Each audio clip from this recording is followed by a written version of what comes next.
तो एक सवाल जो अक्सर मन में आता है, क्या सितारे सच में हमारे प्रेम जीवन और विवाह के बारे में कुछ बता सकते हैं? वैदिक ज्योतिष की माने तो इसका जवाब है हाँ। तो चलिए आज उन प्राचीन तरीकों को समझते हैं जिनका इस्तेमाल ये प्रणाली शादी विवाह के रहस्यों को जानने के लिए करती है। अब हम जिन तरीकों की बात करने जा रहे हैं वो कोई आज की खोज नहीं है। ये सदियों पुराने ग्रंथों पर आधारित हैं जो आज भी लोगों को उनके सबसे जरूरी रिश्तों को समझने में मदद करते आ रहे हैं।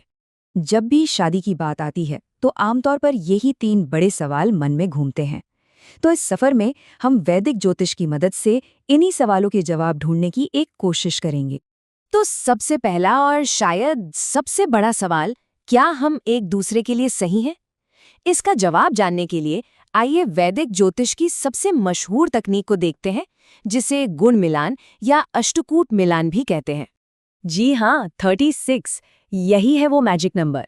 इसे एक रिश्ते की अनुकूलता का मतलब कंपैटिबिलिटी का परफेक्ट स्कोर माना जाता है, जो 8 अलग-अलग पैमानों पर आधारित होता है। और देखिए, ये कोई ऊपरी तौर पर देखने वाली चीज नहीं है। ये सिस्टम एक रिश्ते के 8 अलग-अलग पहलुओं को जांचता है, मानसिक सोच से लेकर स्वास्थ्य और जेनेटिक्स तक।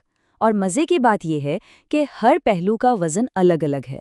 जैसे नाड़ी को सबसे ज्यादा 8 पॉइंट्स दिए गए हैं, क्योंकि इसे सीधे सीधा स्वास्थ्य और वंश की बढ़ोतरी से जोड़ा जाता है, जिसे पुराने जमाने में रिश्ते की नींव माना जाता था। तो इस स्कोर के हिसाब से एक राय मिलती है। अगर स्कोर 18 से ज्यादा है तो माना जाता है कि हाँ, ये एक अच्छा मैच है। लेकिन रुकिए, कहानी बस यहीं खत्म नहीं होती। ये अंक तो सिर्फ एक शुरुआत है। अच्छा, तो मान लेते हैं कि कंपैटिबिलिटी का स्कोर भी अच्छा आ गया। अब अगला बड़ा सवाल, ये सब होगा कब? आइए देखते हैं कि ज्योतिष समय की इस पहेली को कैसे सुलझाता है। समय तय करने के लिए ज्योतिष में 2 चीजें खास तौर पर देखी जाती हैं।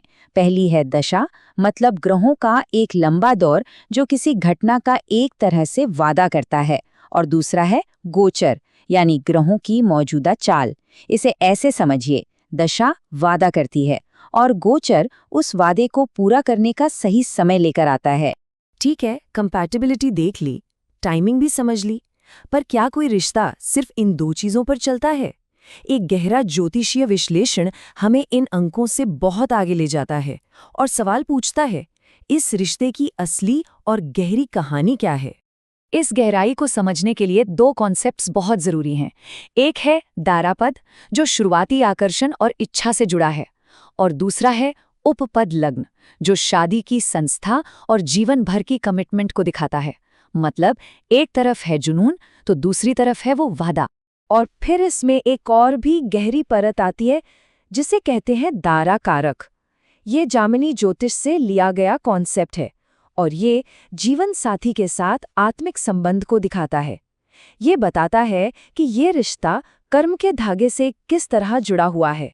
तो अब जब हम रिश्ते की इतनी गहराई में जा ही रहे हैं, तो चलिए उन 2 मुख्य किरदारों से भी मिल लेते हैं जो पूरी कहानी को चलाते हैं, यानी प्यार और रिश्तों से जुड़े ग्रह।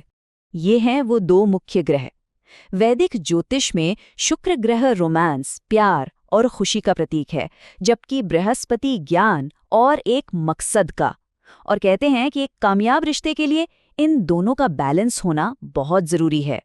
यानी एक तरफ शुक्र का दिया हुआ प्यार और अपनापन और दूसरी तरफ बृहस्पति का दिखाया हुआ रास्ता और उद्देश्य। जब ये दोनों मिलते हैं तब एक मजबूत साझेदारी बनती है। तो हमने कंपैटिबिलिटी की बात की, टाइमिंग की, रिश्ते के गहरे मतलब की और ग्रहों की भी। पर सवाल ये है कि ये सारे अलग-अलग टुकड़े जुड़कर एक पूरी तस्वीर कैसे बनाते हैं? देखिए, वैदिक ज्योतिष इन सब चीजों को अलग-अलग नहीं बल्कि एक पूरे सिस्टम की तरह देखता है। ये एक मामूली कंपैटिबिलिटी चेक से शुरू होकर आत्मा के गहरे कर्म बंधन तक की एक पूरी यात्रा है। तो यहाँ सबसे जरूरी बात जो याद रखने वाली है वो ये है कि ज्योतिष कोई पत्थर की लकीर नहीं खींचता। ये हमें हमारे कर्म के पैटर्न और संभावनाओं का एक नक्शा देता है। ये कोई पहले से लिखा हुआ भाग्य नहीं बताता। तो आखिर में ये पूरा ढांचा एक नक्शे जैसा ही तो है। ये हमें रास्ते दिखा सकता है, मंजिल की संभावनाएं बता सकता है, लेकिन उस रास्ते पर चलना कैसे है, ये फैसला और ये सफर हमेशा हमारा अपना ही होता है।